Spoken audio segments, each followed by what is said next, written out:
Eu queria mandar um abraço para o nosso querido Luiz Saigusa, está aqui acompanhando, apoiando aí, que é o nosso editor, está sempre Um abraço para o Luiz, né? Sempre nos dando apoio, né, Jaime? A Sempre Júlia nos dando Nezu, Elizabeth Barbieri, nossa queridíssima amiga que está acompanhando aqui, muita gente acompanhando essa live. Eu só queria, né, Jaime, a gente colocar assim algumas premissas aqui. A primeira delas é a seguinte: essa aqui não é uma conversa de investigadores que estão em busca de culpados. Então, essa é a primeira coisa que a gente gostaria de tirar esse espírito. Quem tiver com esse espírito, por favor, desarme o coração. Nós não estamos interessados aqui em elencar possíveis culpados, né, Jaime? Nós estamos interessados em diagnosticar o problema para poder resolvê-lo. Para nós, coletivamente, resolvermos o problema. Outra segunda premissa que a gente quer deixar bem claro, né? Jaime e eu não temos respostas, mas nós temos perguntas. Nós temos boas perguntas. Boas perguntas. Então, a nossa intenção aqui é mobilizar a reflexão e não trazer respostas como se fosse um produto que você vai na prateleira do supermercado e compra. Não. Então, é uma live reflexiva, de bate-papo, de levantar ângulos, perspectivas, para a gente poder analisar o problema e coletivamente encontrarmos uma solução. Coletivamente. Então, não é Jaime e Haroldo dando respostas, trazendo respostas. Outra coisa, tem participação de jovens? Sim, tem. Eles vão participar aqui, eles estão assistindo, né? Aqui é um pontapé, então a gente aguarda que nas futuras lives esses jovens estejam dirigindo o trabalho, estejam fazendo o papel de âncoras, né? Mas como aqui é um pontapé, é o início, a responsabilidade é de nós, que somos jovens há mais tempo, né, Jaime? Conduzindo, damos o pontapé inicial, mas eles precisam ser trazidos para o debate. Então, gente, colocando essas premissas, né, eu vou repetir Kardec. Discutiremos, mas não disputaremos. Isso aqui não é uma disputa de boxe, isso aqui não é um jogo de agressões verbais para saber quem que é o melhor, quem que fala mais bonito, quem que argumenta mais bonito. Aqui é uma conversa entre amigos e irmãos e irmãs que estão, por amor ao movimento espírita, estão querendo colaborar para que o movimento possa se aperfeiçoar, né? E veja que eu estou usando a palavra movimento. A doutrina é dos espíritos, mas o movimento é dos homens. O movimento espírita é dos seres humanos. São os encarnados que assumem a presidência de casa espírita, são os encarnados que elaboram estatutos, são encarnados que pagam a conta de luz, a conta de água, são os encarnados que organizam live, né? Então, o movimento é dos encarnados, a doutrina espírita é dos espíritos. E aí vem a primeira pergunta, né, Jaime? Será que nosso movimento está correspondendo à expectativa dos espíritos benfeitores, né? Será que nós estamos realmente nos desincumbindo da nossa parte, né? Então essa também é uma reflexão para a gente fazer, né? Então, deixando isso aí, essas premissas, para todo mundo não nutrir falsas expectativas com relação a essa live, né? A gente vai bater um papo aqui e não tem esse negócio de, né, Jaime? Nós vamos conversar mesmo, é um bate-papo, conversar. Fica à vontade aí, meu querido. Tá bom, Haroldo. Boa noite, Allan Kardec, Renata, Jaqueline, Rosana, todo mundo que está aqui nos acompanhando. Muito bem colocado, Haroldo. E a primeira coisa que eu gostaria de relembrar, Haroldo, é que não há problema algum em a gente estar olhando para dentro da estrutura do movimento e tentando revisitá-lo. Todo mundo faz isso. Toda organização humana faz isso. E a igreja fez isso há muito tempo, os museus fazem isso, as universidades fazem isso o tempo todo, as empresas também, quando começam a discutir a sua sucessão. Agora, parece que com essa aceleração do mundo, parece que nós precisaremos revisitar esses conceitos com mais frequência e com mais velocidade. Agora, Haroldo, esse desconforto, a gente sente um pouco de desconforto, porque mesmo nós que estudamos há tanto tempo a doutrina, nós ainda, e apesar de repetirmos tanto que o movimento é uma coisa e a doutrina é outra, a gente ainda tem muita dificuldade de conversar sobre o movimento olhando um pouquinho para dentro das suas entranhas, da forma como nós fazemos as coisas, com um pouco de receio, achando que por alguma razão nós vamos ferir a doutrina. E não há nenhum tipo de milindre, ou a gente não deveria sentir esse desconforto para falar sobre o movimento, porque se a gente olhar a dinâmica do movimento, Haroldo, desde a época da fundação da Sociedade Parisiense dos Estudos Espíritas, que tinha um objetivo muito claro, que Kardec utilizava de todos os veículos e meios que ele tinha em mãos para poder se comunicar com espíritas no mundo inteiro, daquela organização, daquela estrutura de sociedade de centro espírita para a estrutura atual, existiram várias mudanças. Então isso já mostra, e tudo bem por isso, não adianta a gente se aprisionar ao passado e acreditar que o modelo tem que se manter, né, Haroldo? Porque se você olhar direitinho, a doutrina espírita foi codificada no século XIX. A maioria das casas espíritas foram construídas e estruturadas no século XX. E nós estamos falando com pessoas do século XXI. Então, temos 3 séculos que coexistem ao mesmo tempo, que precisam encontrar uma convergência para continuar evoluindo do ponto de vista do movimento. Não há problema algum em a gente falar nisso. Aí só uma última consideração, Haroldo, para a gente conversar um pouco mais profundamente sobre isso. Lá no artigo da Revista Espírita, em agosto de 1863, o período de luta, a gente até já conversou sobre isso longamente na pandemia, num telefonema, Kardec fala dos períodos do espiritismo. Ele mesmo já classifica que existiriam não movimentos blocados, nem períodos blocados, mas que passaríamos por uma mudança, uma transformação. Então, talvez a gente tenha sido um pouco ingênuo de acreditar que o próprio movimento não precisaria se estruturar de forma diferente. Você não acha? Acho sim, Jaime. E o Kardec ele tinha uma preocupação, ele fala isso a todo momento na obra.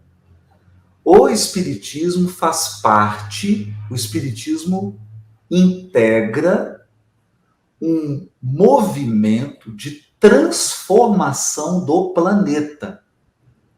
Isso está tão claro. Assim, quem tiver dúvida sobre isso, quando acabar a live hoje, lê o último capítulo do livro A Gênese. O Espiritismo faz parte de um movimento de transformação do mundo. Ele fala de as entranhas da sociedade iriam ser sacudidas.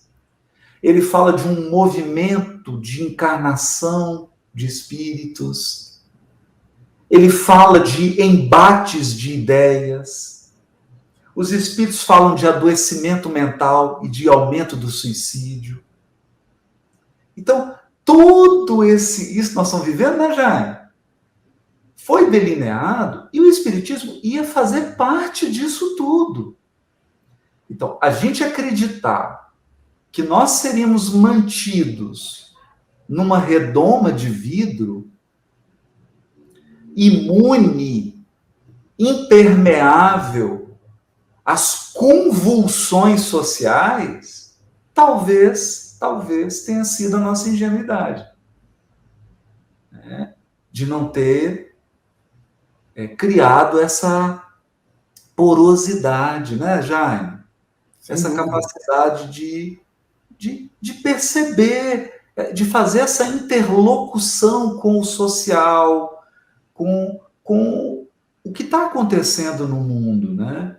Eu acho que tá a primeira reflexão, né, Jaime? Se a gente não fizer isso, será que a gente vai falar algo de relevante para o jovem hoje? Esse é um ponto, né, Jaime? Haroldo, Allan Kardec estava falando, o nosso Allan Kardec que está aqui, né? A gente chama de Allan Kardec de Santos. Allan Porque Kardec tem de o de Santos. Paris e tem o de Santos. Boa. O Allan Kardec de Santos estava nos apontando que em outras religiões, no catolicismo, até no judaísmo, se observa também a falta de engajamento dos jovens nas atividades religiosas. Só que nós precisamos também, eu tenho falado a palavra camadas, e eu vou usá-la novamente para a gente abrir, explodir um pouco mais, Haroldo, essa conversa, e lembrar que de cada 10 brasileiros, 3 são evangélicos. Eu estou falando dos brasileiros a partir dos 16 anos de idade. Se a gente olhar proporcionalmente, a gente sabe que o número evangélico ainda é menor que o de católicos no Brasil, mas existem mais jovens evangélicos do que jovens católicos. E isso vai muito em linha com o que recentemente você falou numa live com o Pietro, sobre a questão do futuro. Porque se nós não garantimos a continuidade, que no mundo empresarial a gente gosta de chamar de pipeline, né, Haroldo? Que é a continuidade, que é os nossos sucessores, como é que nós vamos imaginar um futuro sem a construção dessa sucessão? Em lugar algum isso é capaz de ser possível, isso não dá para acontecer. Mas, de fato, a gente teve uma pesquisa que foi feita em 2016 por um instituto de pesquisa muito famoso nos Estados Unidos, que fala que, de fato, os jovens estão menos conectados com a religião. Vários jovens, boa parte dos jovens agora, tem crescido muito, tem se declarado ateu, tem se declarado sem religião. Por outro lado, quando a gente observa a sociedade como um todo, a gente não pode observar só essa conexão com a religião isoladamente. A gente tem que observar o que vem acontecendo na estrutura da sociedade para a gente poder tirar algumas conclusões. E eu não estou falando do digital, que a gente tem muita mania, né, Haroldo, de colocar a culpa no celular, e que o problema, né, é do digital, e não é bem assim. Nós passamos por uma transição de uma sociedade que era conhecida como a sociedade da disciplina, uma sociedade onde as pessoas faziam as coisas porque elas deviam fazer essas coisas. Eram obrigações. E hoje, na filosofia, nós entendemos que estamos vivendo, experimentando essa sociedade que se chama sociedade do desempenho, onde as pessoas não fazem as coisas porque devem, elas fazem porque podem. O que se deve vai até um limite e depois do que se deve, você faz o que você pode. O que eu quero dizer sobre isso? É que o dever é uma obrigação. Então, toda vez quando a gente pensa que tem que ter uma atividade espírita porque nós vamos ganhar bônus horas, ou porque nós não vamos para o umbral, ou porque nós devemos fazer e ter essa atividade junto à caridade, parece uma narrativa assim, muito clara para nós entendermos. Para o jovem, para essa geração que está aqui agora, que é a geração do desempenho e não da disciplina, que são as gerações anteriores, os millennials e os zoomers, essas pessoas que muitas delas sequer foram ao local de trabalho presencialmente, ou muito recentemente foram, porque sempre começaram a trabalhar por meio do Zoom, e inclusive a atividade religiosa muitas vezes foi iniciada por meio do Zoom, e hoje ainda pode ser praticada por meio do Zoom. Essas pessoas têm um comportamento um pouco diferente. O que importa para eles não é a obrigação de fazer a tarefa, é o engajamento, é o poder fazer por prazer. Então, quando a gente, na nossa estrutura da Casa Espírita, nós convidamos esses jovens quando chegam e falamos do dever, da obrigação, que tem que estar todo sábado, que se for assumir uma tarefa, tem que ter responsabilidade, disciplina, disciplina, disciplina, eles ficam profundamente assustados, porque eles não querem fazer as coisas porque eles devem. Eles querem fazer as coisas porque gostam. E a isso nós chamamos engajamento. E aí, Haroldo, tem algumas comunidades religiosas que têm conseguido fazer isso de uma forma bem bacana, né, Haroldo, aqui no Brasil? Pois é, Jaime. E aí isso que você está trazendo é uma reflexão para a gente. Olha, nós precisamos informar, formar e transformar. E aqui vem uma reflexão para nós do movimento espírita. Nós damos uma ênfase muito grande no aspecto informar, dar informação. Palestras espíritas, lives espíritas. Então, essa é uma virtude nossa, uma virtude. Nós temos um movimento religioso e uma doutrina espírita que tem uma força informacional muito grande. Ela tem uma base filosófica, uma base argumentativa muito poderosa. Ela traz informações muito profundas.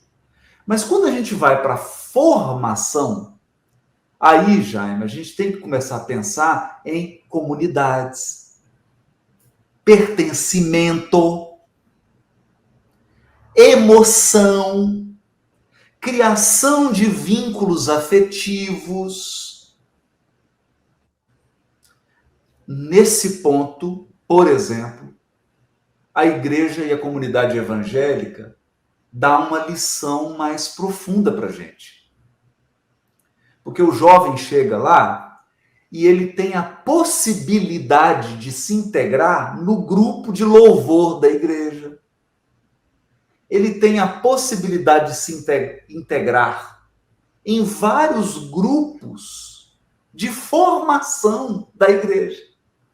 Veja, não de informação. Porque quando você está na banda, você está tocando para poder se apresentar na hora do culto, do louvor, o que está acontecendo ali é interação de coração. O que está acontecendo ali são seres humanos interagindo. E aí tem um outro aspecto que, depois que você cria esse engajamento, depois que você cria esse senso de comunidade, esse senso de pertencimento, de tribo, você tem um aspecto que é o aspecto de transformação. E aí, Jaime, é algo que eu acho que vale a pena a gente... Será que nós não ficamos... A pergunta retórica aqui, provocativa, Jaime. Quero te ouvir sobre isso. Será que a gente não está muito rico de palestra e teoria e um pouco carente de práticas?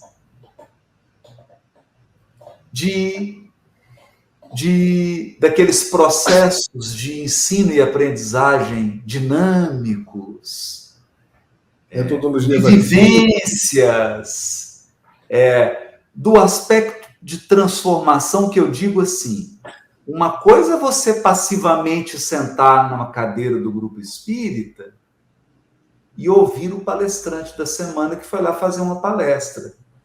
E você ficou ali prestando atenção nele 50 minutos. Mas o que realmente, durante aquele tempo que você ficou ali, o que foi proporcionado de oportunidade para você viver uma experiência transformadora? De transformação, né? Então, informação, formação e transformação. Eu sinto, Jaime, eu vou contar um caso aqui. Vou contar um caso. Sou um adolescente que me relatou, tá? É o seguinte, ele foi para um evento em São Paulo de jogo de jogadores de videogame. Então, é um estádio de futebol, assim, parece aquele jogo de basquete da NBA. Uhum. Lá no centro ficam os jovens, que são os times jogando.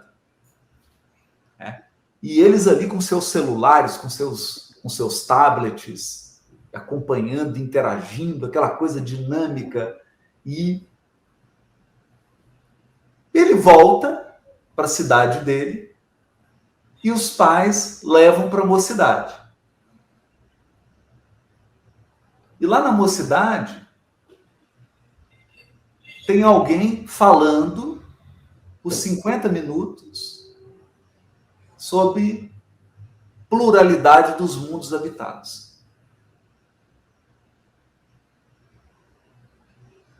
Então eu me pergunto, Jaime, para o jovem que está se inserindo na comunidade, que está num processo de amadurecimento, será que esse conteúdo é transformador para ele? O que você acha, Jaime? Haroldo, você tocou num ponto importantíssimo, inclusive um ponto que essa pesquisa que investigou a religiosidade dos jovens, que foi feita em 2016, ela revela por que a boa parte dos jovens estão se conectando com as comunidades evangélicas. Não dá para dizer que o jovem não é religioso, porque o jovem está se conectando, eles estão lotando. A gente teve agora no Congresso de Goiânia, né, que eu e o Haroldo participamos agora recentemente, e a gente estava jantando, né, Haroldo, e começou a mostrar o cenário de um outro evento que estava acontecendo, evangélico, que é muito jovem. E os jovens estavam louvando, cantando, em pleno carnaval, e eles estavam ali conectados. E essa pergunta a gente se fez lá também. O que está conectando os jovens? Eu fui pesquisar um pouco mais sobre isso, que era uma coisa que... Eu tinha sido impactado com esse conteúdo, mas eu nunca tinha ido investigar. E essas pesquisas revelaram uma particularidade muito interessante, que vai completamente em linha com o que você está falando. Esses jovens se conectam a essas linhas, em especial pentecostais e neopentecostais, porque a pregação, a forma como eles se conectam ao conteúdo da religiosidade, é de uma mensagem para o indivíduo e não para o coletivo. E eles falam que o foco é um foco na sua transformação interior, na sua conexão com Deus, enquanto nós estamos falando no plano de regeneração. Sabemos que a proposta do Espiritismo é uma proposta de renovação individual para que a sociedade como um todo se impacte. Tudo bem, nós sabemos disso. Mas se observarmos bem, como o Haroldo está falando, e como a gente olha os nossos temas e como estudamos o Evangelho, de fato estamos muito falando nos conceitos morais e na redenção coletiva como alguma coisa esperada, prioritária. E lá dentro não, ele fala na tua conexão, no teu Deus pessoal, no Deus que vive para você, no Deus que realiza milagre em você, na sua vida, na tua conexão direta com o Criador. Então, quando ele sai de uma conexão com um game, que é uma coisa que faz o coração dele bater, ou da igreja, que ele louva, ele fala com Deus pessoal que está ali, conectando-se com o coração dele, e ele vai para um lugar para ouvir palestras sobre os múltiplos mundos ou ou qualquer coisa, qualquer outra temática que a gente queira trazer, o jovem não se sente tão interessado. A gente precisa ter um pouco de humildade para poder reconhecer isso, porque lá atrás nós tivemos uma ideia brilhante, e era uma ideia muito boa mesmo. Nós transformamos boa parte das casas espíritas, Haroldo, em escolas. E hoje a maioria das casas espíritas tem muitas salas de aula, e nós replicamos esses cursos e acreditamos que a melhor forma de formar espíritas é proporcionarmos cursos para eles. Recentemente eu estava com uma colega, tem uma semana, ela me falou que se inscreveu num curso de evangelizador de 4 anos, Haroldo. 4 anos, com 1 ano a mais a pessoa faz psicologia, com 4 anos ela faz administração. Por que precisamos ainda de 4 anos para formar evangelizadores infantis?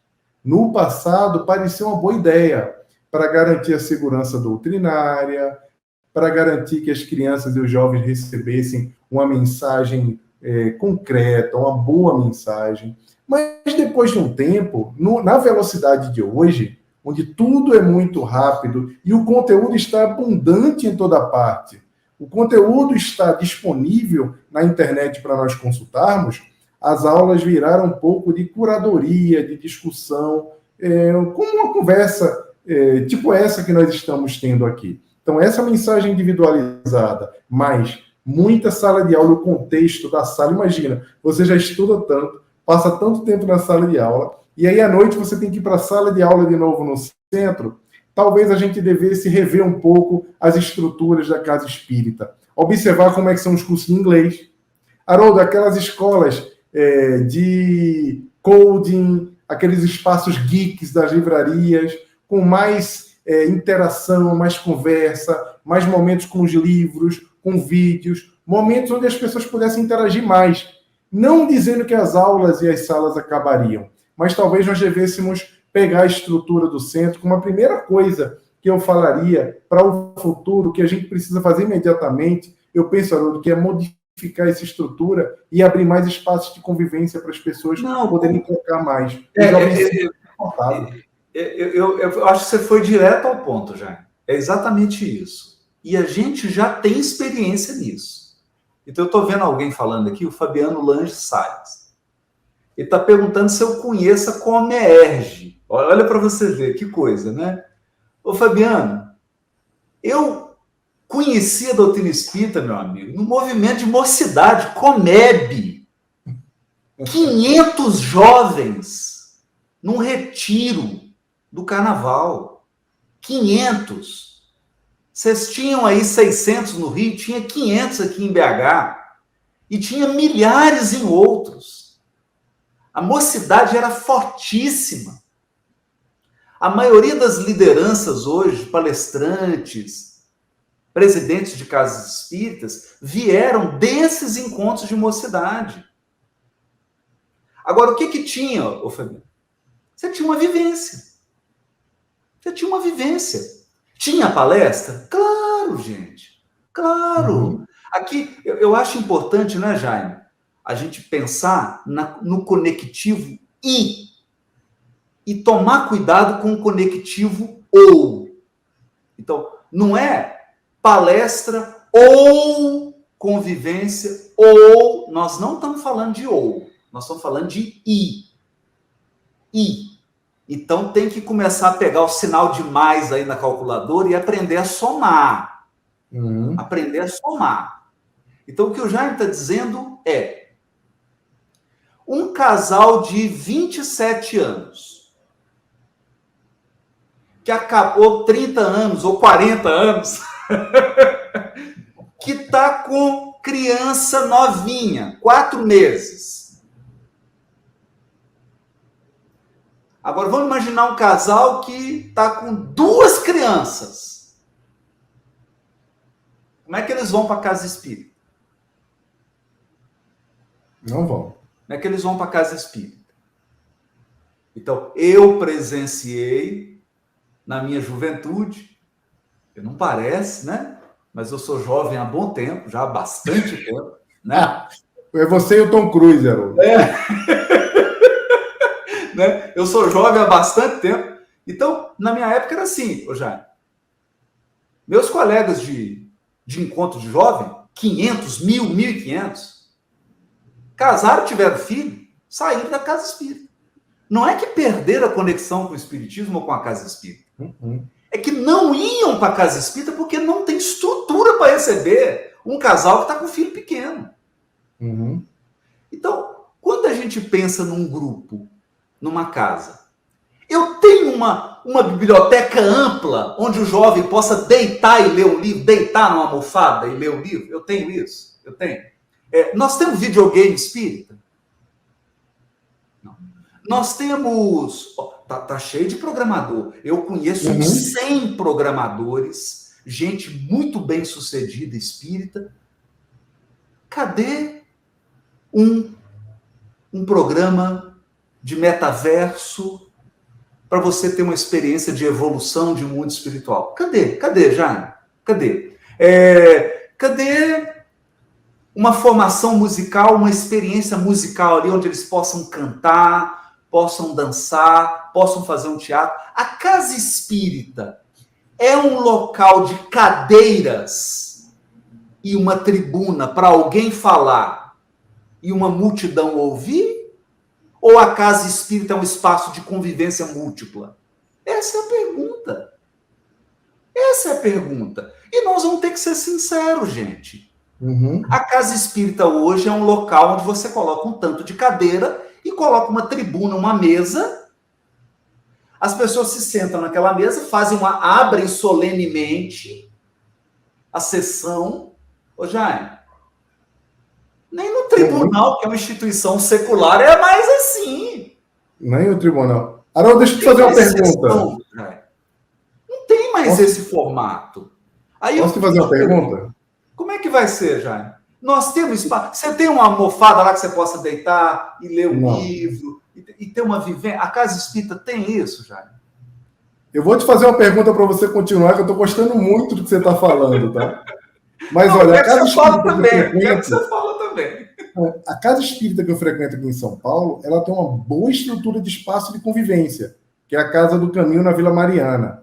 A livraria integrada à cafeteria, é um espaço bacana onde as pessoas podem trocar. Mas o que eu queria te perguntar, Haroldo, não tem uns puffs ainda, mas eu vou sugerir ao Regis, presidente, que deveria ter. As livrarias têm hoje, os museus têm, as experiências. Eu fui agora na experiência aqui da Capela Sistina e fui para o Van Gogh aqui em São Paulo. Eu fiquei um tempo, eu e a Catarina, a gente deitou no chão e ficou olhando a experiência, deitado no chão, no museu, numa experiência de museu. Mas o que eu queria te perguntar é o seguinte: quando eu era jovem, da mocidade, da juventude, eu tinha o grupo da escola, eu tinha o grupo da rua, meus amigos, e tinha o pessoal do centro. Eu levei muita gente da rua para o centro e levei muita gente da escola também para o centro. Mas eu tinha essas pessoas. Quem era o teu grupo prioritário de convivência naquela época? Qual era o teu grupo prioritário? Era o da escola? Era o da rua ou era o do centro? O do centro era o secundário. O primário era o do centro. Eu convivia mais com o pessoal da juventude do que com as outras pessoas. Mas sendo o primeiro ou o segundo, era um grupo que tinha muita importância na vida da gente. Não, isso aí não tem. Aliás, Jaime, eu te digo mais. O meu grupo de mocidade, a grande parte dos amigos que eu tenho em Belo Horizonte são desse grupo. Então tá respondido. São desse grupo.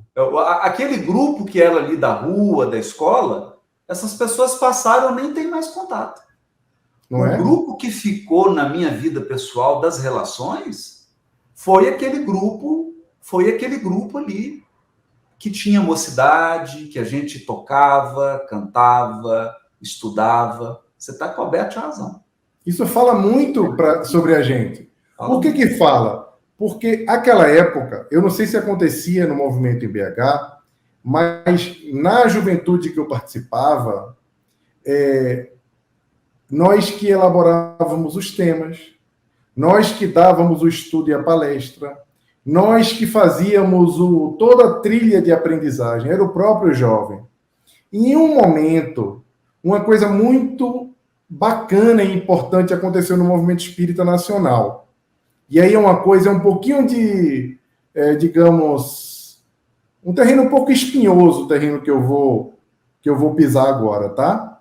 Mas lá atrás, por conta muita gente tinha dificuldade de fazer essa trilha, de construir os estudos, e daí foi criado o estudo sistematizado, que ajudou absurdamente na forma como as pessoas se organizavam para estudar a doutrina. E eu reconheço isso como maravilhoso. Mas naquela mesma época, um pouquinho antes, se criou o DIGE, Departamento de Infância e Juventude. Em algumas instituições, ao invés da mocidade, como era falado, desde os anos 50, passou-se a se falar no Departamento de Infância e Juventude, que era geralmente dirigido por um adulto ou por um idoso. A diferença entre a mocidade e o DIGE era que na mocidade os jovens tinham todo o protagonismo para criar, para participar, para opinar e para trazer os seus temas. E os adultos estavam sempre por ali para orientar. Os adultos estavam de olho, fazendo uma curadoria, eles tinham responsabilidade, era assim que acontecia no movimento espírita de Recife naquela época. Quando a gente olhava as instituições que tinham DIGE, eram evangelização de jovens. E aí, nesse processo da perda de protagonismo, apesar da doutrina espírita ter um conteúdo que desperta o interesse dessas novas gerações, como nenhuma outra área do conhecimento tem, porque eles têm assim, uma capacidade de conexão com o sagrado e com a espiritualidade imensa, apesar de tudo isso, eles não tinham protagonismo. E aí, fica difícil você manter um jovem dentro de uma organização se ele não tem o protagonismo, porque a criação do DIGE naquela época parecia uma boa ideia e era, mas depois quando a gente olha e pensa de pessoas mais velhas doutrinando, evangelizando os jovens e não transformando aquele departamento num departamento onde eles podem ter protagonismo, parece que não conversa muito com esse jovem que sai da sociedade do dever para a sociedade do poder, que quer protagonizar. Você não acha? Não, eu tenho certeza, já. Eu vou contar uma história aqui. Nós tínhamos a Comeb aqui, que eram os encontros de mocidade. Tinha tantos jovens, Jaime, que você tinha Comeb 1, Comeb 2, Comeb 3. E veja que bonito isso. Esses encontros eram coordenados pela União Espírita Mineira, pela Federativa Espírita de Minas Gerais. E coordenado, Jaime, de uma maneira muito responsável. A presidente era a dona Neném Aluoto. E o vice-presidente era Martins Peralva. Nossa! Martins Peralva. Então, Jaime, quando a gente começava o encontro, a dona Neném Aluoto e o Martins Peralva abriam o encontro. Daquela multidão, 400 jovens, só na minha regional. Na minha regional. E a dona Neném chegava, olha, o Chico, ela era muito amiga do Chico, muito ligada, o Martins Peralva também. Então ela chegava, olha, o Chico mandou um recado para vocês, jovens. Lia a mensagem do Chico para a gente. O Martins Peralva tomava a palavra e falava, dava os direcionamentos.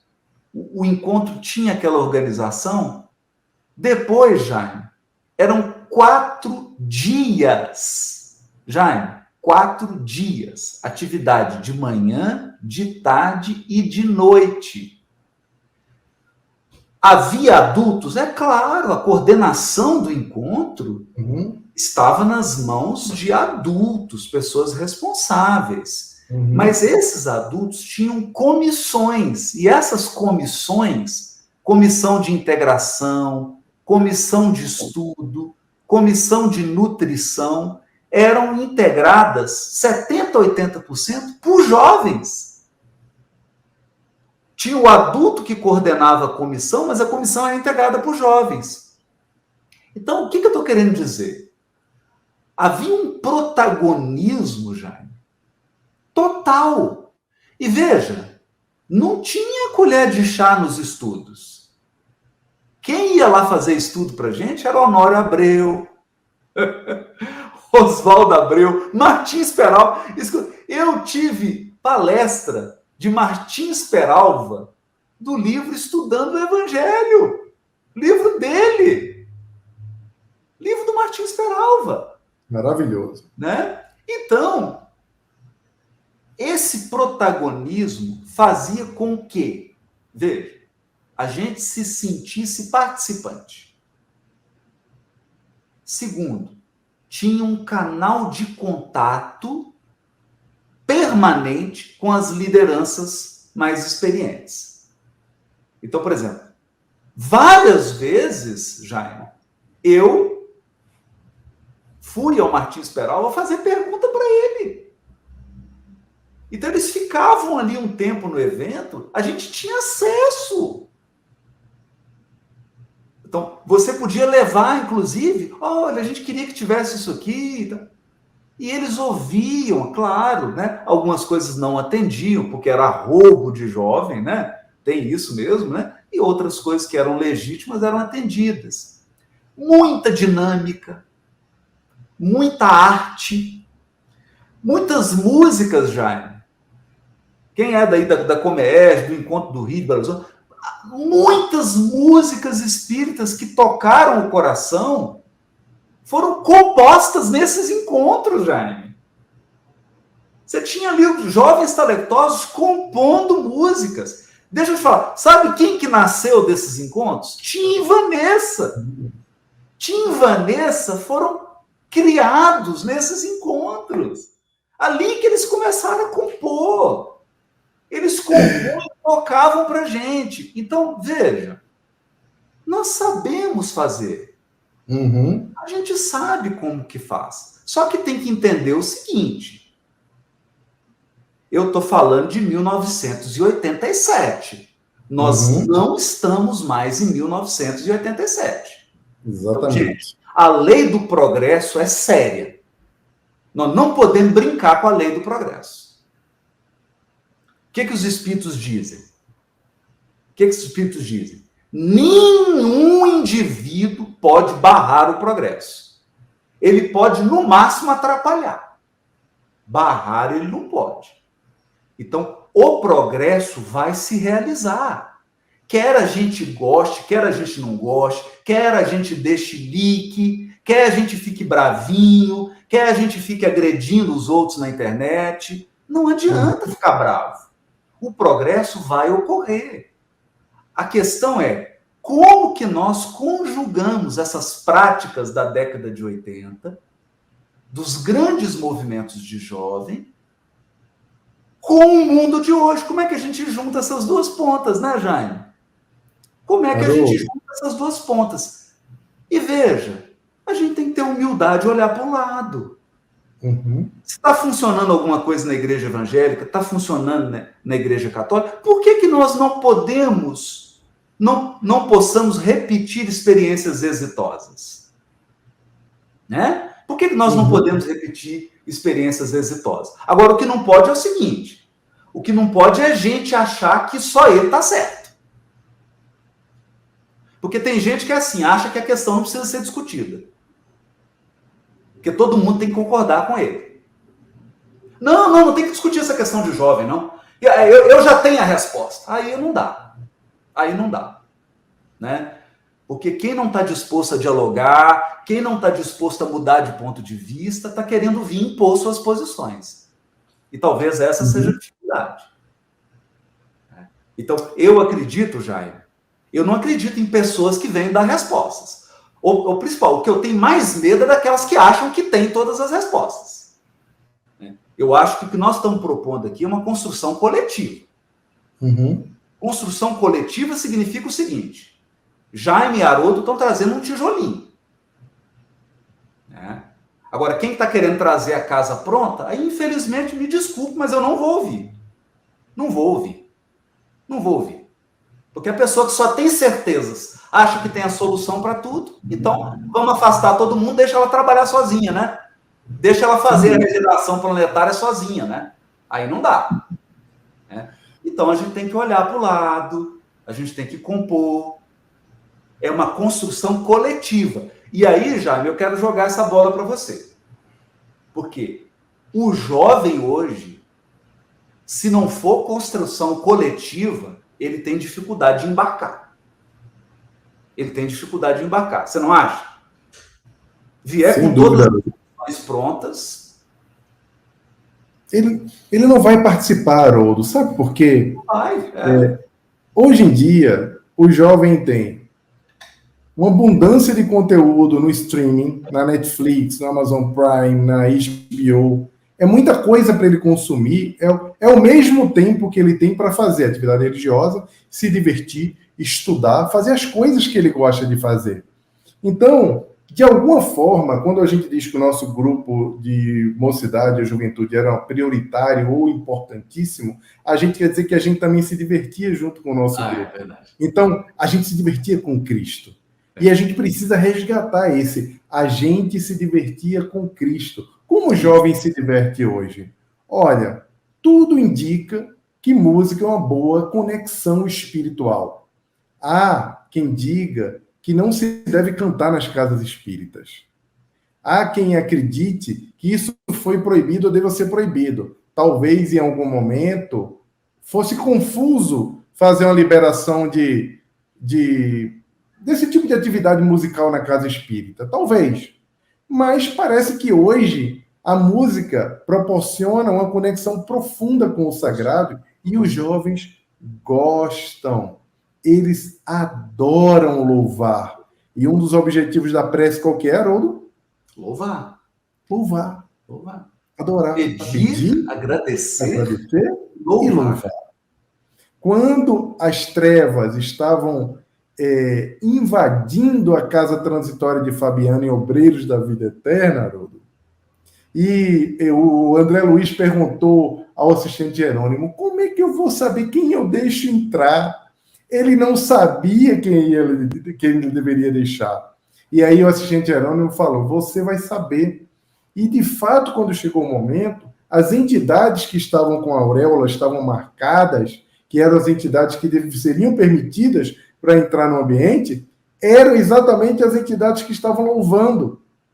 O que nós precisamos é resgatar essa alegria de estar dentro da casa espírita, e para isso, talvez, temos que estar dispostos a quebrar a sala, a ampliar essa área de convivência, a colocar os puffs, mas principalmente, pessoal, não reconhecer como espírita e como jovem bacana aqueles jovens que se esforçam em falar como a gente.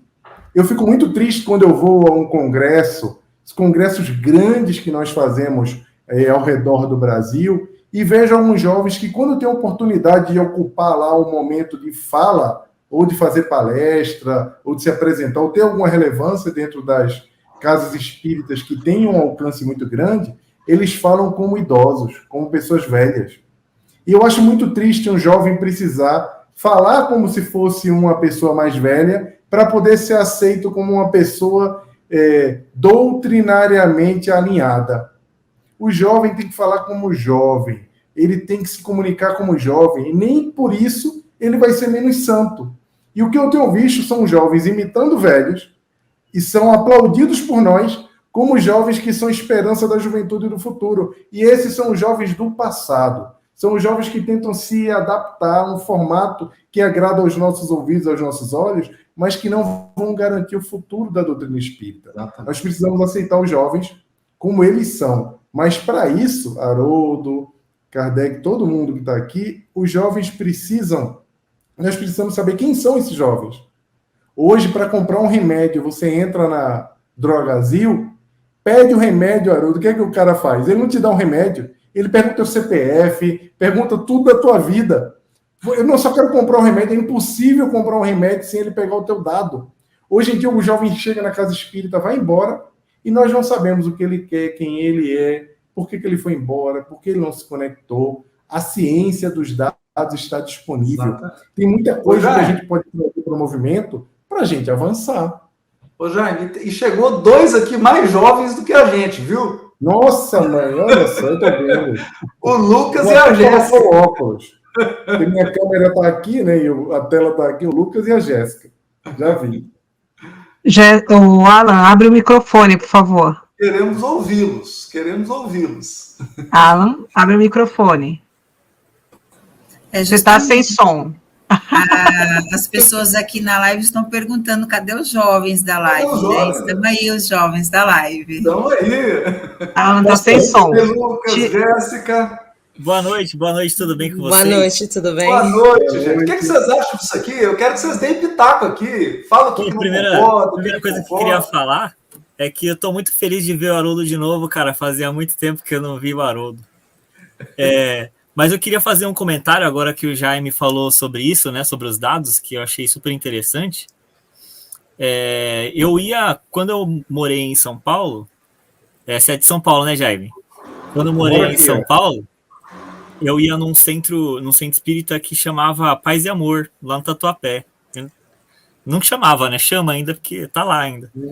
Mas, e a gente, quando eu entrei lá, eu não conhecia ninguém, né? Porque eu fui morar naquela região ali, mas eu não conhecia ninguém em São Paulo, assim.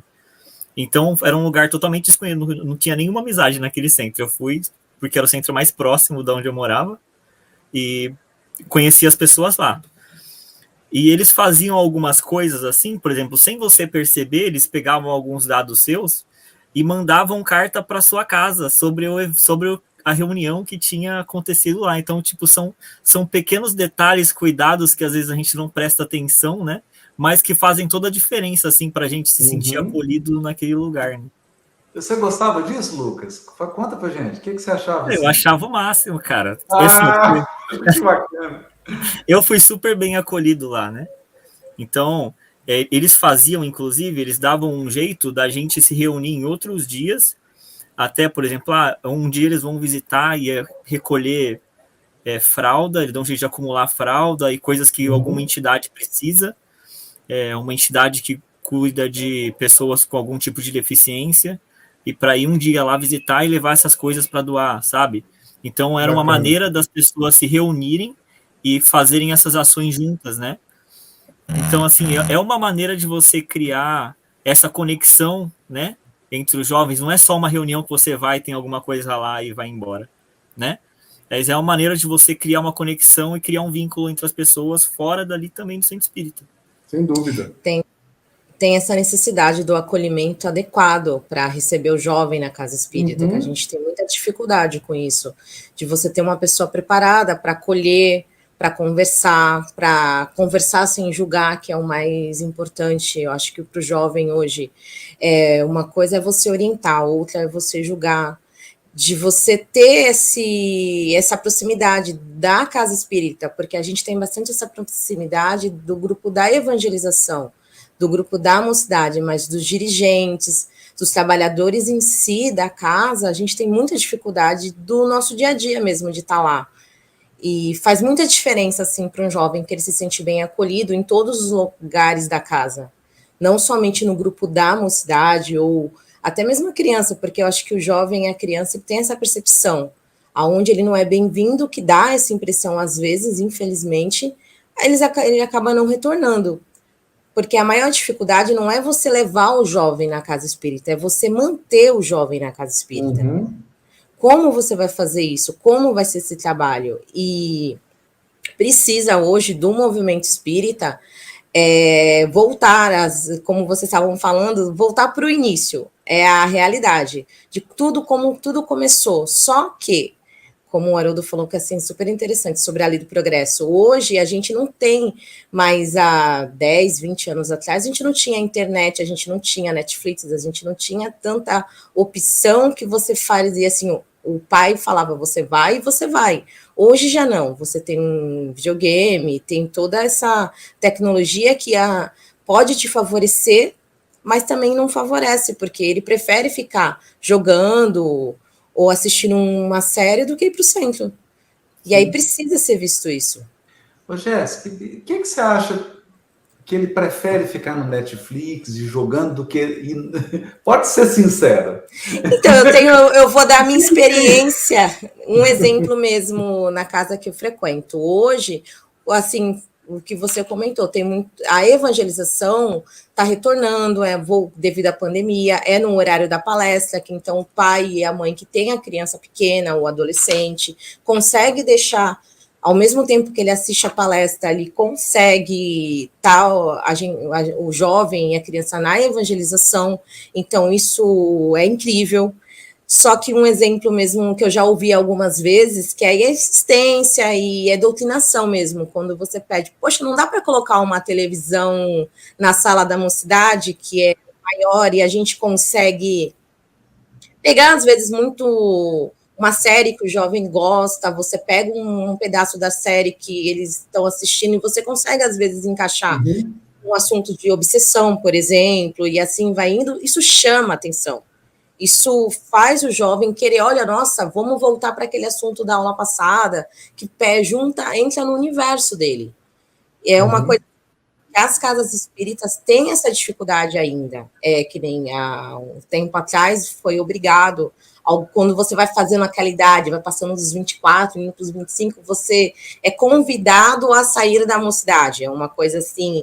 Só que aí você põe um jovem que está desde os 14, 15 anos, 18 anos na mocidade espírita para assistir uma aula do Evangelho, por exemplo, do Livro dos Espíritos. E muitas vezes essa aula é você pegar o Livro dos Espíritos, você ler e comentar. Não é uma aula que acaba sendo produtiva e fica atrativa para um jovem de fazer uma mocidade num dia da semana e estar fazendo um estudo na casa espírita no outro.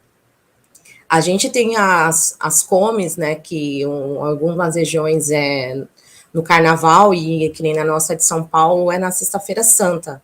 E a gente procura nessa come fazer um estudo voltado para o jovem. Então a gente faz aquela vivência, que você tem dinâmica, você estuda 2, 3 dias ali naquele evento e você fica ali querendo estar.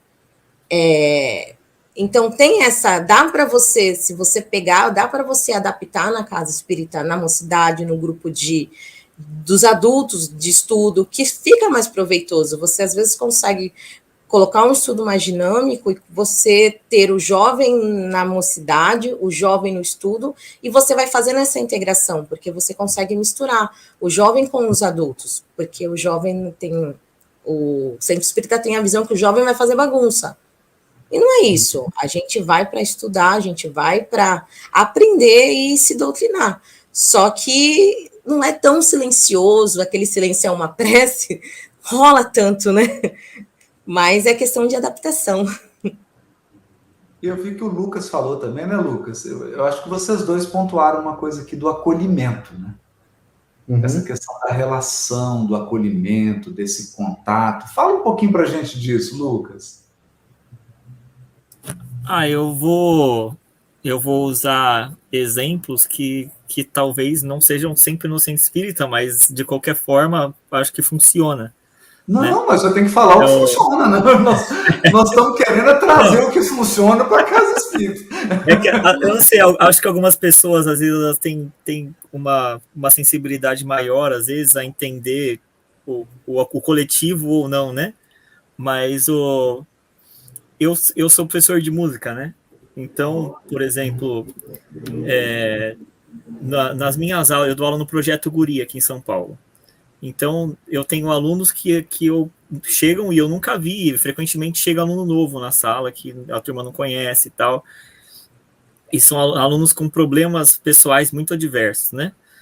Então, aí eu sempre tenho que pensar em atividades, em músicas e textos e letras com muito cuidado para, sabe, tomar cuidado com os assuntos que eu vou tratar lá.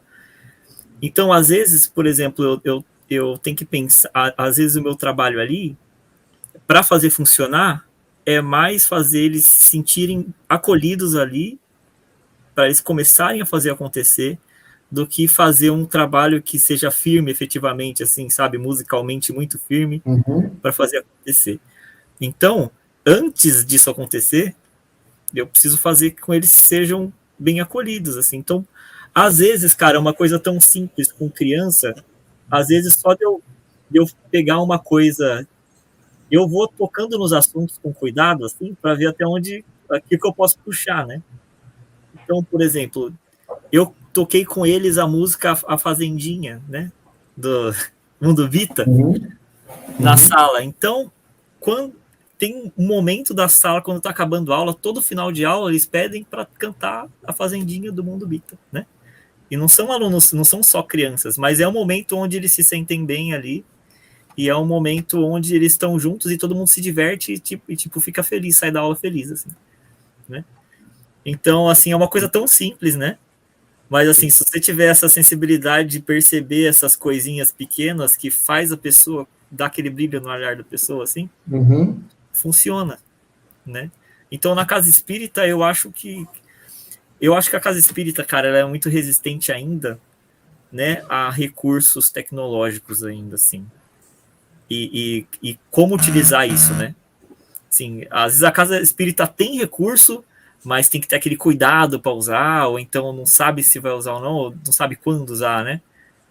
Olha, interessante. Talvez.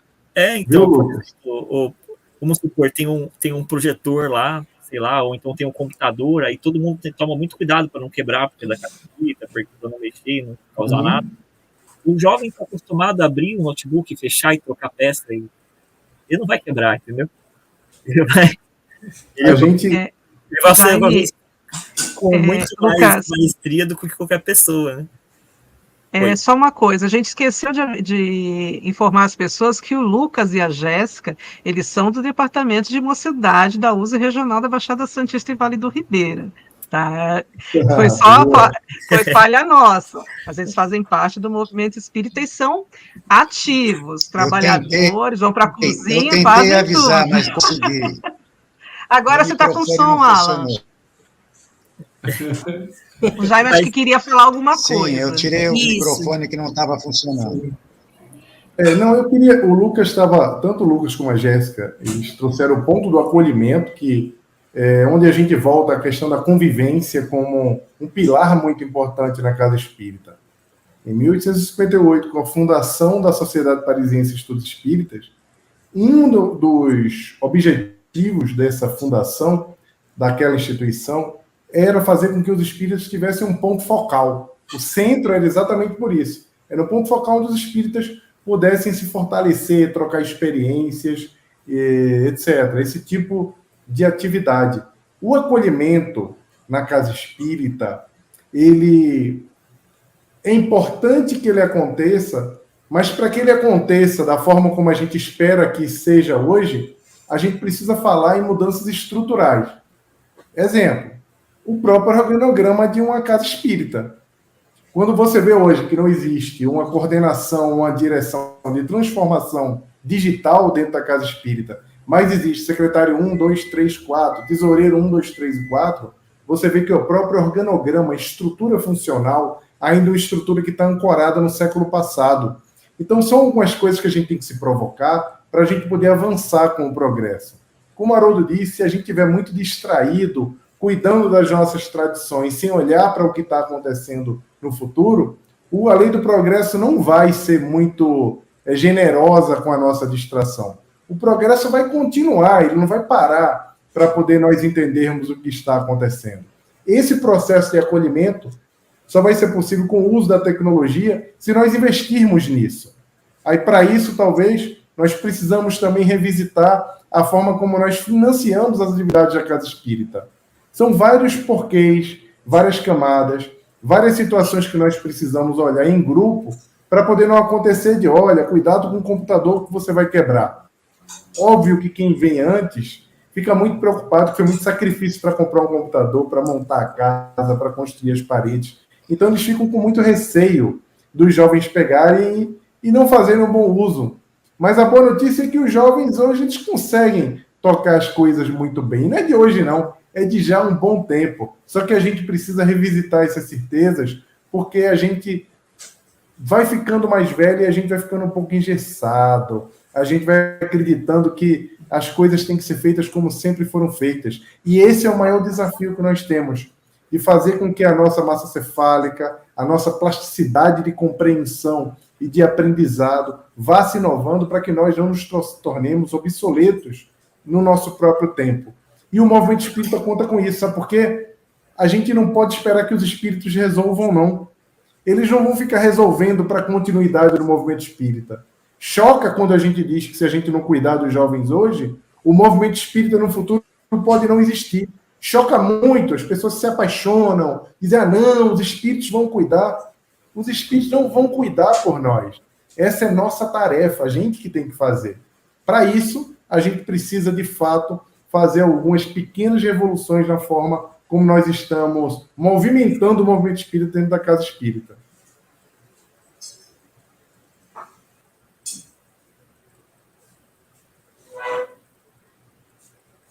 Né, Haroldo? Olha que complicação. Não, eu acho que a reflexão atingiu, né? Eu acho que a gente atingiu. O que a gente queria, o nosso propósito. Uma coisa é fato, é estatística. A gente anda pelo Brasil inteiro, olha para a plateia dos eventos espíritas e percebe que a média de idade está girando em torno de 60 anos. 60, 65, em alguns lugares até mais. Você olha para a plateia e percebe que a faixa etária está 70 anos, né? E aí a gente precisa ter essa sensibilidade de imaginar, olha, como que nós podemos esperar um resultado diferente fazendo a mesma coisa? Então, se nós queremos um resultado novo, a gente precisa fazer algo novo. E a Casa Espírita é uma bênção, o movimento espírita é uma bênção.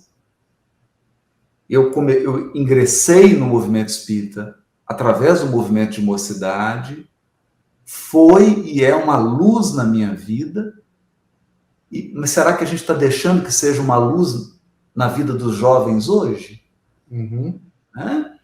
Então eu tenho essa reflexão. Veja, quando eu comecei a trabalhar, eu fiz uma prova, era a prova de datilografia. Eu fiz prova de datilografia. Então, se a gente ficar nesse saudosismo, mas no meu tempo eu ia para a casa espírita de charrete. Mas no meu tempo... não tem meu tempo, né? Existe o tempo presente, as pessoas presentes, as necessidades de hoje. E a gente precisa, com compaixão, com caridade, olhar para o tempo presente e viver o tempo presente. Nós temos uma lição no Evangelho segundo o Espiritismo, que é o homem no mundo, lá no Sede Perfeitos.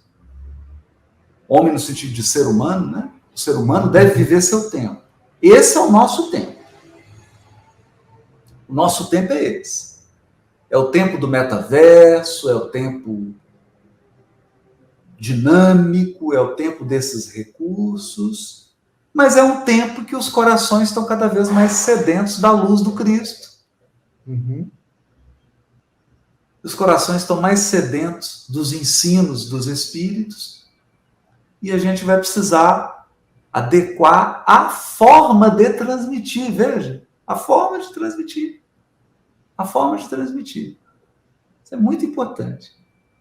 Haroldo Jaime, eu posso fazer um recorte desse finalzinho da sua fala?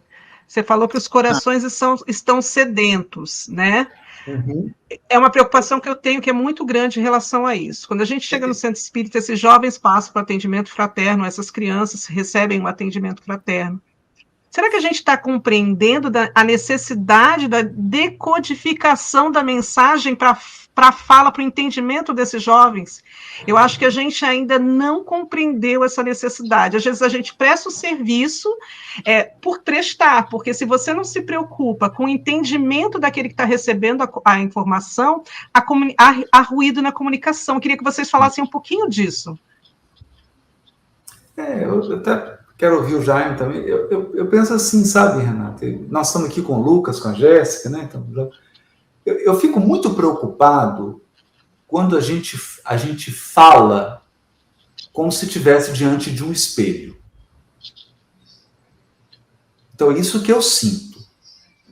Né? No momento em que a gente fala de trazer o jovem para o movimento espírita, de ampliar o movimento espírita, do movimento espírita ir ao encontro das angústias de 2023, do mundo de 2023, é o seguinte, não é o que eu gosto,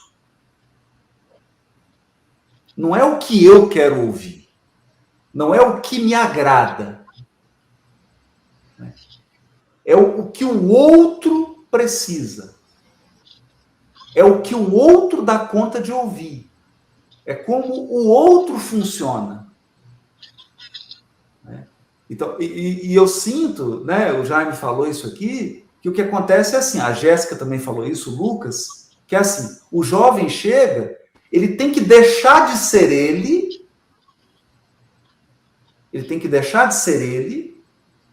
para que aquelas pessoas que estão falando para elas esse jovem se encaixe naquele modelo. Então a pessoa está ali, ela está fazendo a prece do jeito que ela gosta. Ela está fazendo uma palestra que ela gosta. Ela está propondo uma vivência na casa espírita que ela se sente confortável. Né? Só que existe um fato que é a realidade. Qual que é a realidade? As casas espíritas estão vazias. Então tem alguma coisa errada. É simples isso.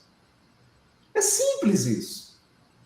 Se você está gostando, mas está vazio, não tem como você estar certo e o mundo está errado. Não tem como. Não tem como nós, um grupo reduzido de espíritas no Brasil e no mundo, um grupo reduzidíssimo, estarmos certos e o mundo está errado. Não faz sentido isso. Então, eu acho que cabe uma reflexão de nós estamos num processo narcisista de divulgação da doutrina, onde eu olho para a plateia e só enxergo a mim mesmo. Né? Então eu subo ali para falar e só vejo Haroldo Dutra Dias na plateia. Então eu faço a pessoa, nossa, eu fiz um trabalho maravilhoso, fiz um trabalho para mim. Não. Quem está ouvindo? Quem está demandando? Qual que é o perfil? É isso que o Lucas falou. Ele prepara, ele tem um conteúdo musical, ele é professor de música, ele preparou um conteúdo, mas chega o jovem ali, não dá para ele chegar e dar o conteúdo. Ele percebe que ele fala, peraí, esse jovem está precisando de outra coisa. Eu vou ter que comer o mingau pelas beiradas, o que ele está precisando? Ele está precisando de acolhimento, ele está, né? Então, é isso, né? É isso, né? Essa sensibilidade de quem está buscando, ou quem está precisando, está se sentindo contemplado? Esse é o ponto. Esse é o ponto. Porque o jovem hoje, ele tem necessidade de se enturmar, ele tem necessidade de pertencimento, ele tem angústias espirituais, ele tem questões existenciais. Agora, a gente precisa ali se adaptar, se adequar à necessidade dele, não é? E aí, Renata, você lembra da viagem, né? A gente lembra de Paulo. Fiz-me forte para os fortes, fiz-me fraco para os fracos, fiz-me tudo para todos, na esperança de salvar alguns. Então, eu acho que o esforço de se adaptar tem que ser nosso, não é de quem chega. Não é de quem chega. Esse foi Paulo. Por isso que Paulo falou para todo mundo. Por isso que Paulo falou do mundo inteiro, não é? Porque ele tinha essa capacidade de se colocar em pé de igualdade com o outro que estava demandando. E aí, Jaime, o que você... Haroldo, eu penso que a gente tem que fazer um movimento que é muito óbvio. É um movimento da sucessão, do processo de inclusão no jovem, não só deixando o jovem usar o computador, não só deixando com que o jovem passe dos 24 anos na juventude. Talvez, eu vou usar novamente essa frase, mas parece que ela é muito apropriada. No passado, talvez chegar para um jovem aos 24 anos e dizer, olha, você não pode ficar mais na juventude, você tem que ir lá para o salão para assistir a reunião. E talvez isso fosse uma boa ideia. Hoje não parece ser mais uma boa ideia. Se a pessoa quer continuar ali no processo de estudo, de integração com o grupo dela. Importante não é só o jovem participar sendo ouvido, como se fosse uma criança, como se fosse uma pessoa que a gente dissesse, não, pode desabafar, fala aí o que você quer falar e faz o que você quer. O jovem precisa ir para a direção, Haroldo. O jovem precisa protagonizar, dirigir reunião, fazer palestra, estar em congressos, ter voz, porque só assim a gente vai garantir a jovialidade do movimento. E quando eu falo em jovialidade, não é porque nós que somos mais velhos atrapalhamos, é porque nós estamos preparando o processo de sucessão. O que mais me preocupa hoje é essa falta de participação dos jovens lá na direção. Vamos observar as organizações como um todo. Empresas, museus, universidades. Essas instituições não procuram os trainees, estagiários, talentos, não buscam essas pessoas para darem continuidade, para se antenar com o agora? Por que nós também não estamos fazendo isso? É uma provocação que a gente tem que fazer. Gente, eu estava olhando aqui, eu coloquei o óculos para olhar alguns comentários, e a gente vê que no mundo da internet, não importa o que está sendo dito, sempre as coisas vão ser interpretadas pela metade. Estou vendo que tem gente que fala, é a família, não, mas é o que é neo, o espiritismo, as pessoas começam a misturar muito, e quando, na verdade, a gente não deveria se preocupar muito com as meias palavras, a gente devia se preocupar agora com o que a gente pode fazer junto, como o Haroldo estava fazendo, como é que a gente pode juntar esses tijolinhos para construir o nosso futuro, que é o importante que nós estamos falando aqui, sem milindre, sem achar que isso vai pôr em risco qualquer característica da doutrina. A gente precisa ter muita coragem para falar sobre isso, para poder agregar essa intergeração e fazer com que ela se comunique. Só para concluir, tá? Antigamente, eu me aconselhava com meu avô. A distância da minha geração para a do meu avô eram de 3 gerações. Eu adorava conversar com meu avô. Minha avó era espírita, foi a pessoa que me deu o primeiro livro dos espíritos, o primeiro que é o Espiritismo, a primeira obra de André Luiz, quando eu tinha 12 para 13 anos. Eu adorava conversar com a minha avó. Hoje, parece que a distância da minha filha para a minha mãe, que deveriam ser de 3 gerações, parecem que são 10 gerações. A dinâmica do mundo Bunny, do mundo VUCA, do mundo em ebulição, em transformação, o mundo do chat GPT, que também nos provoca com as respostas sobre espiritualidade. Vocês já consultaram o chat GPT para conversar sobre essa percepção da espiritualidade da juventude? Eu fiz isso recentemente e é assustador como a inteligência artificial já nos dá algumas interpretações. Tudo isso vai conviver junto no nosso mundo. E o bom, o melhor de tudo, é que Cristo continua. Essa geração nunca foi tão conectada com o meio ambiente, com a espiritualidade, com o propósito. Nenhuma mensagem é tão em linha com o que essa geração procura do que a doutrina espírita. Agora cabe a gente inseri-los e fazer com que a mensagem chegue da melhor forma até eles. Eu queria mandar um abraço aqui, gente. Haroldo. Oi. Alan, só mandar um abraço. Haroldo e Jaime. Ô, Alan, deixa só o Haroldo. O Haroldo queria falar uma coisa. Eu quero dar um recado. Eu queria só mandar um abraço para Fabiano Santos. Fabiano está aí? Presidente da Federação Espírita do Espírito Santo. Ele escreveu e me mandou. Eles têm uma revista lá no Espírito Santo chamada Ascenda. E ele escreveu um artigo belíssimo lá também, ele até me mandou, eu li, que é sobre a nova ordem social. E o Fabiano, ele tem uma sensibilidade, assim, né? Tem uma visão e um artigo muito bem escrito.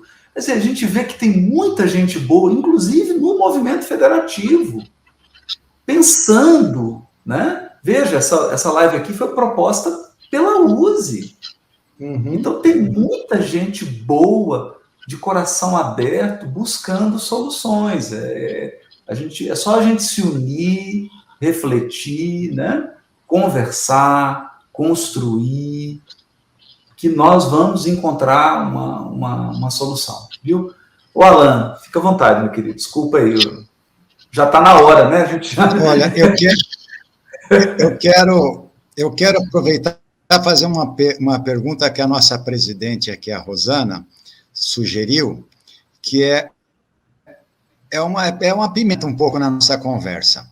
Como é que a gente pode lidar com a questão da diversidade do centro espírita? A questão da homossexualidade, da irreverência dos jovens, das tatuagens, porque alguns centros criam uma resistência.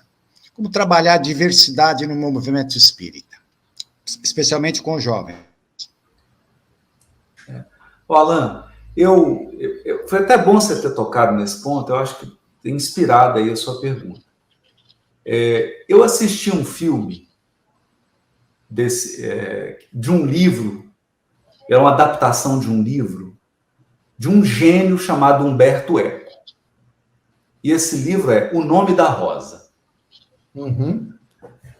Para quem não leu, não assistiu o filme, o filme é o seguinte, ele se passa num mosteiro. Uhum.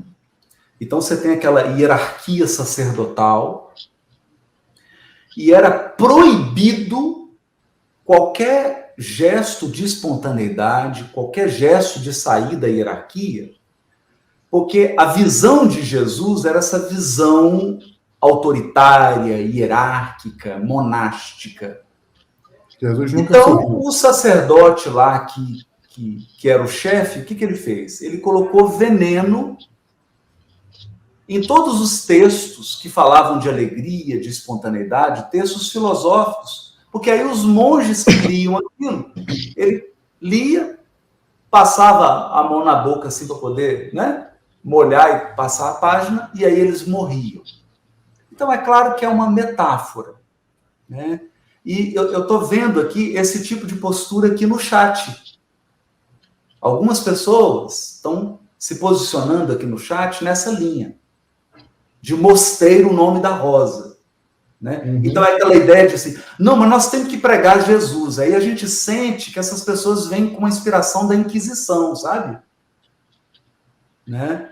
Não, o jovem tem que ser disciplinado, ele tem que ser catequizado, né? Mais ou menos naquele lema, ou crê ou morre. Eu me preocupo com isso. Haroldo. Eu me preocupo. Oi, Jaime. No Nome da Rosa, a grande discussão era se o riso era santo ou não. Franciscanos e beneditinos discutindo, porque se falava, mas Jesus nunca riu. Se ele não riu, rir não é santo.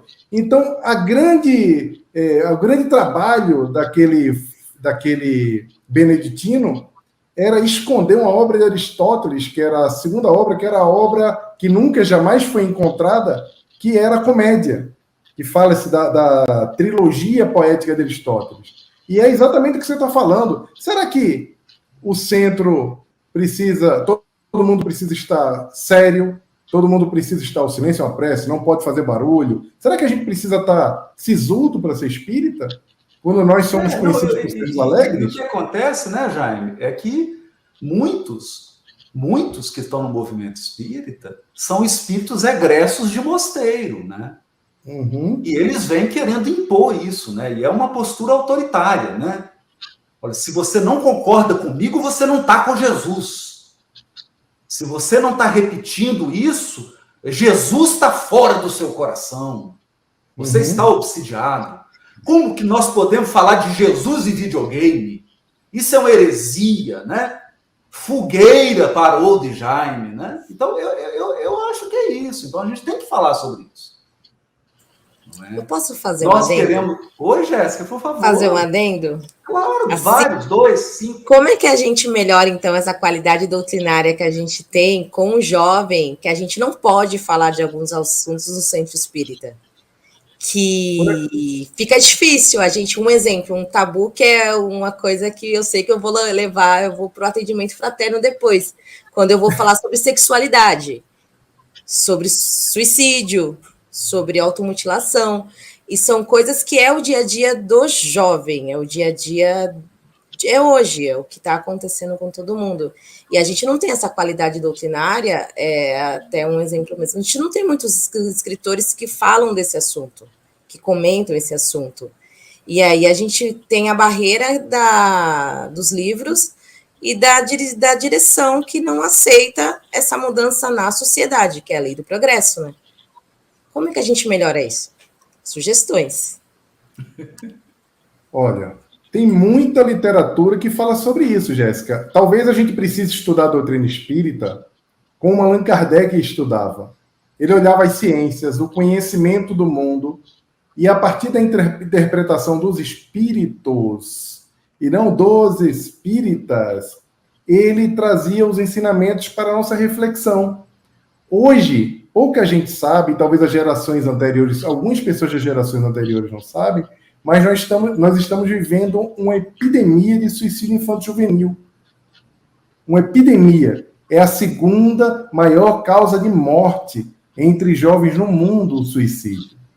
As crianças estão indo para a escola com moletom, mesmo em lugares quentes, como o Nordeste ou outras cidades no Centro-Oeste, para poder esconder a automutilação que elas impõem ao próprio corpo. São fenômenos que estão acontecendo da nossa época que precisam ser avaliados, estudados, e muitos desses fenômenos acontecem por causa da falta de acolhimento e por causa da falta de diálogo em casa, na escola ou na instituição religiosa. Então, talvez nós precisemos debater um pouco mais sobre isso de uma forma mais profunda, usando a ciência para se amparar. Não era isso que Kardec nos recomendava? Que observássemos a ciência? Falar sobre o homossexualismo, sobre a automutilação, sobre o suicídio. Tudo isso é importante porque faz parte da nossa vida. A gente não pode fazer, como o Haroldo estava dizendo, nos transformarmos nos monges que Humberto Eco narra, que têm os tabus que não podem ser falados, porque se a gente observar o Cristo... Acabei de fazer uma palestra aqui na Casa do Caminho na quarta, que os médicos, os sãos não precisam de médicos. Jesus se sentava com todo mundo, se relacionava com todo mundo, ele deixou claro para quem era a mensagem. Como é que a gente não vai falar sobre isso dentro da casa espírita? Não vai acolher? Ainda mais, né, Jaime, que nós estamos num marco da fé raciocinada.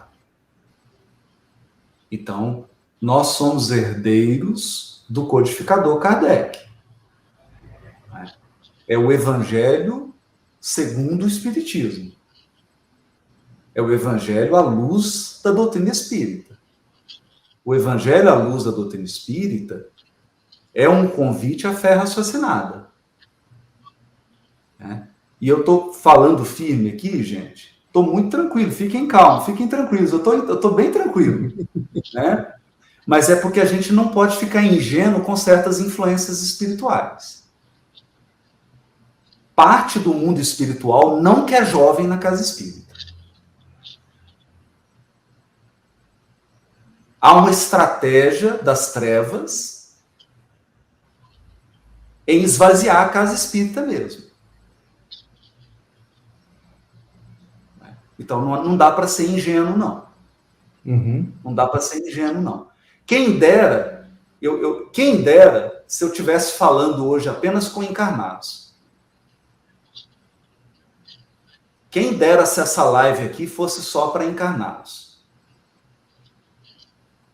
E quem dera se os nossos maiores problemas fossem os encarnados e suas estratégias. Eu não acho, não. Eu acho que nós estamos no auge da transição planetária e no olho do furacão de um conflito espiritual. E há um grupo relevante do mundo espiritual querendo apagar a luz do Consolador prometido. Eu acho. Então não dá para ser ingênuo, não. E esse grupo espiritual, eles têm suas origens na Idade Média. O atavismo deles, os hábitos deles são aqueles. Então, nós já temos exemplos de sobra. Nós temos exemplos de Dr. Bezerra de Menezes, que ia nos morros, que circulava.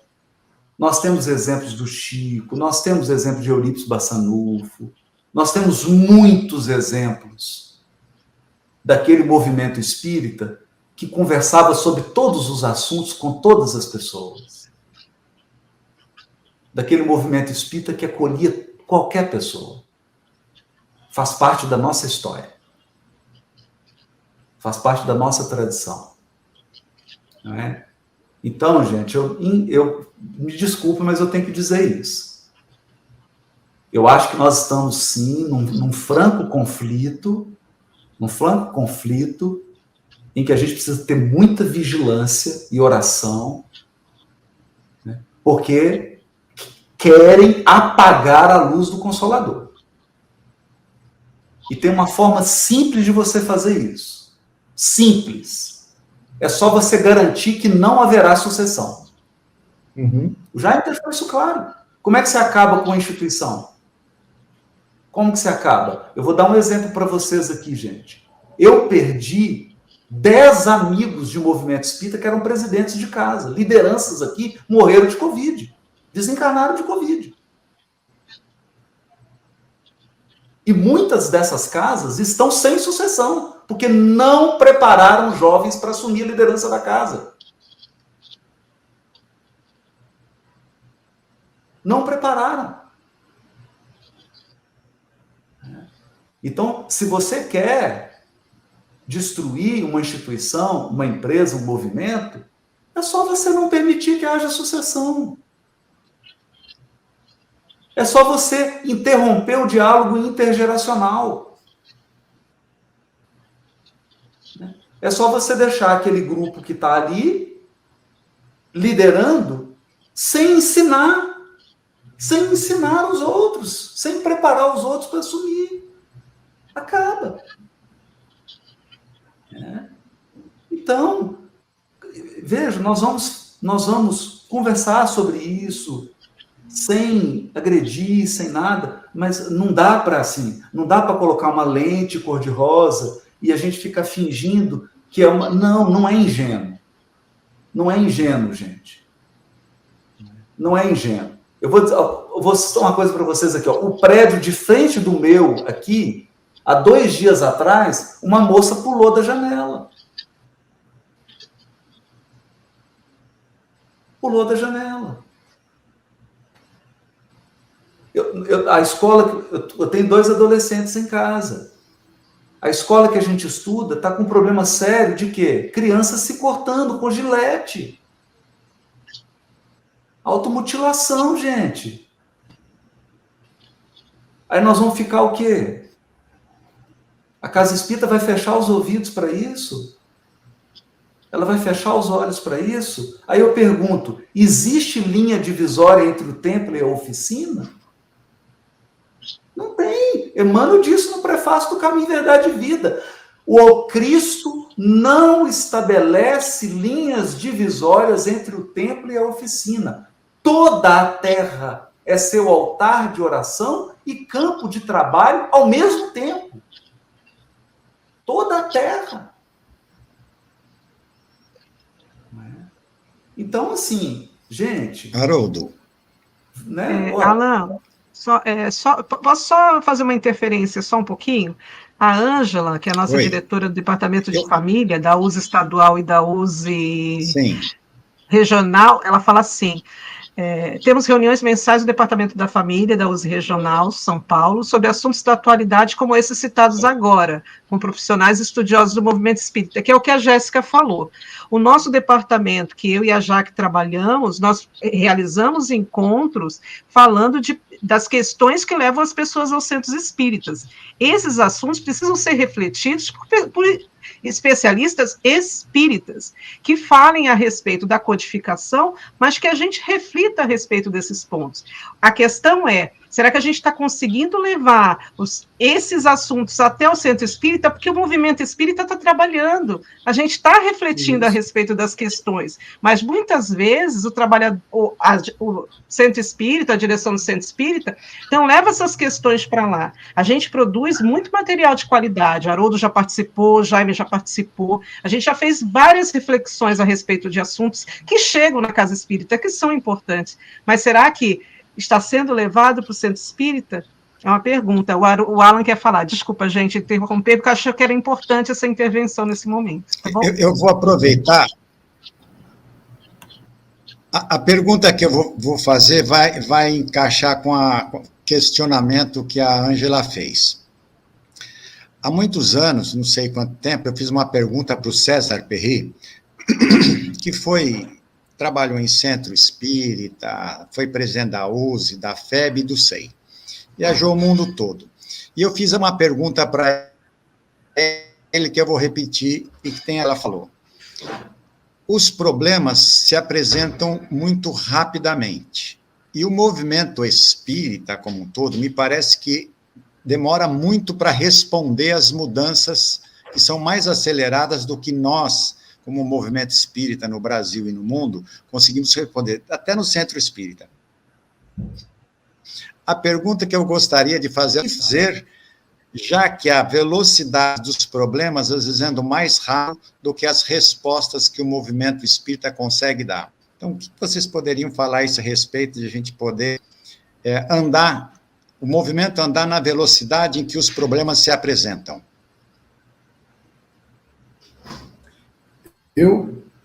Primeiramente, Allan Kardec, eu acho que essa é uma pergunta muito boa. A resposta está no corpo inteiro da live. Esse mundo em transformação, esse mundo chamado mundo Bunny, o mundo VUCA, que é um mundo volátil, incerto, complexo, ambíguo, ele exige também uma observação mais profunda da nossa parte. Não é à toa que tudo está muito confuso na sociedade. A gente tem muita dificuldade de entender o impacto que a transformação digital vem fazendo na nossa vida. Olha o estrago ou a benfeitoria que a multiplicação de mensagens em grupos de WhatsApp, por exemplo, podem ocasionar. O quanto a tecnologia pode ser usada para o bem ou para o mal.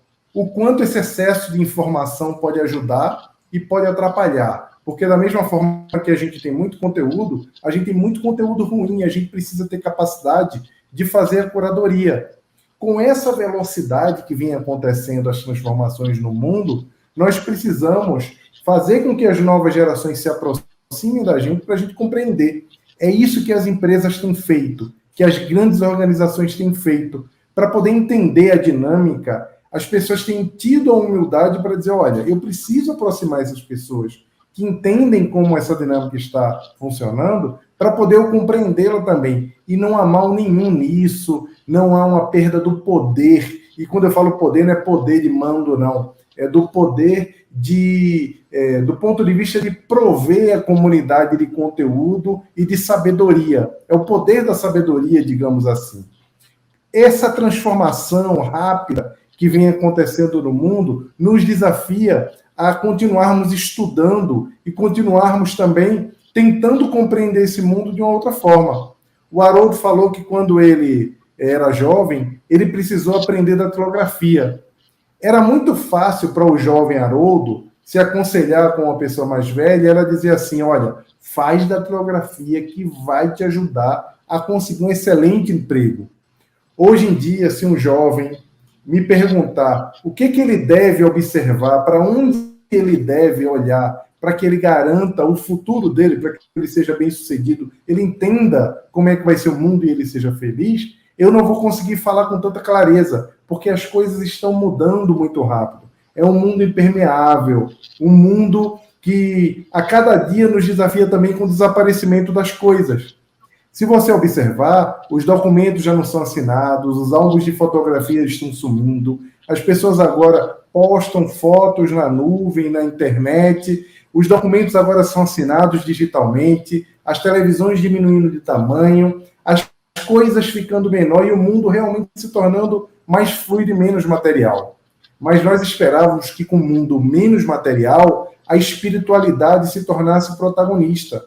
E o que a gente está vendo é que, em substituição a essa matéria, a posse, as coisas mais rígidas, o que estamos vendo é uma escalada da vaidade, do narcisismo, esses desafios que acontecem na contemporaneidade. Então, para isso, nós precisamos estudar o que está acontecendo no nosso tempo, e isso é muito desafiador, e, ao mesmo tempo, ouvir as novas gerações que chegam com as suas considerações. Só assim a gente vai garantir, tanto dentro do movimento espírita como na sociedade, que as coisas continuem evoluindo de uma forma mais harmônica, porque os jovens precisam da gente também. Eles não sabem tudo. E, conectando o que você falou, Jaime, e a pergunta do Alain com a fala da Jéssica, eu quero citar duas passagens do Evangelho.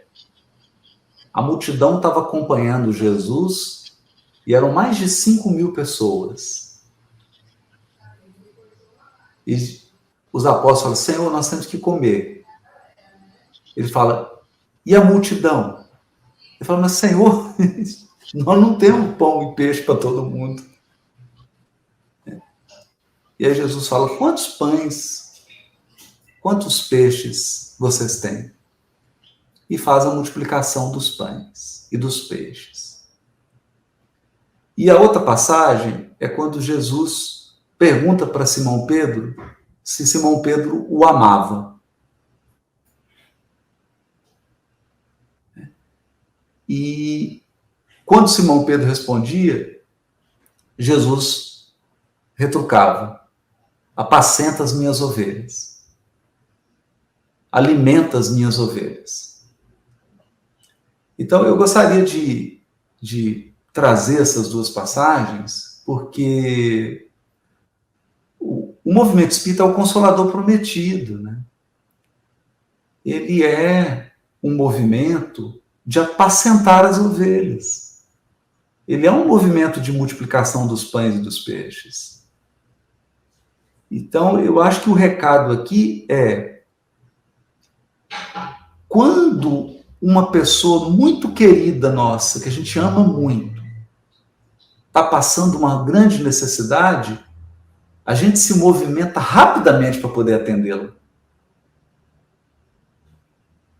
Então, eu acredito que se a gente buscar aquele conselho do espíritas, amai-vos, olhar para essa multidão que está faminta, que está cheio de angústias na sexualidade, cheio de angústias existenciais, cheio de dores psíquicas, se a gente olhar para eles com esse amor, a gente vai atender rapidamente.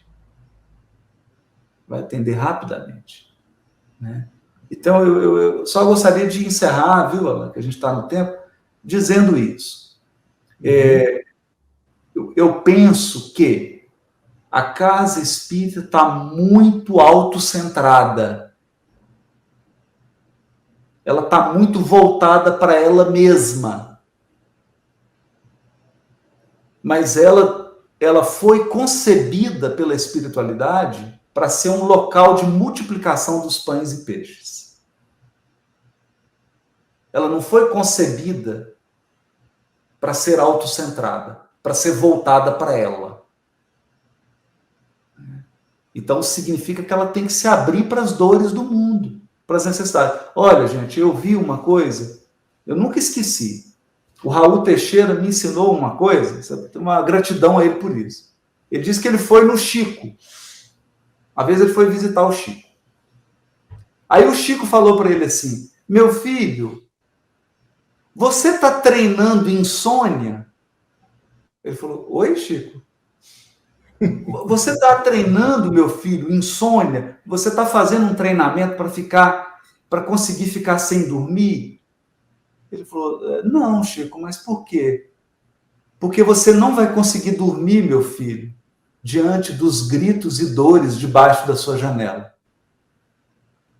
Aprenda a treinar insônia. Eu acho que é isso, gente. É isso.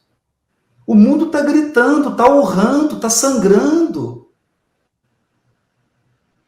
A casa espírita precisa se abrir. É isso que a Jéssica falou. É o que, né? Toda vez que alguém chegava para Jesus, ele perguntava, o que buscais? O que buscais? Ele sempre perguntava o que a pessoa estava buscando ele, qual que era a demanda dela, o que ela estava precisando. Ele nunca impunha.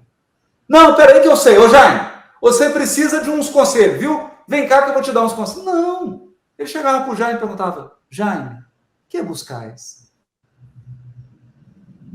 Ah, Jesus, eu tô pensando em suicidar. Eu estou muito insatisfeito com a minha vida. Meu filho, vem cá, vamos conversar sobre isso. É isso, gente. É isso. O centro espírita foi concebido para o mundo, não para ele. Ele foi concebido para auxiliar o mundo. Eu queria deixar essa reflexão aí, mas já são 10 horas, né? A gente já passou tudo, né? Temos que encerrar, porque senão... É verdade. Mas assim, essa reflexão. O centro espírita está esvaziando porque ele está muito autocentrado. ele está falando para ele mesmo. E o mundo está sangrando, chorando e berrando debaixo da janela da casa espírita. E não é gente pedindo pão, agasalho, não, não. Antes, no início do século XX, as pessoas procuravam a casa espírita para tomar sopa, para buscar um agasalho, para buscar um recurso, uma cesta básica. Hoje as pessoas estão buscando porque elas estão pensando em suicidar. Porque elas estão com conflitos de sexualidade. Porque elas estão com conflitos familiares. Então, as necessidades são psíquicas. Não é porque a gente quer, não, gente. É porque o mundo está assim. Nós não controlamos o mundo. A gente controla a caridade que a gente pode fazer. E caridade é você dar o que o outro necessita, não o que você quer. É isso. O mundo está precisando de uma casa espírita acolhedora, cheia de jovens, alegre, aberta, séria, disciplinada, com conteúdos seguros, mas com espaço de acolhimento. É isso, gente. Porque o mundo está sofrendo. É simples assim. Né? É simples assim.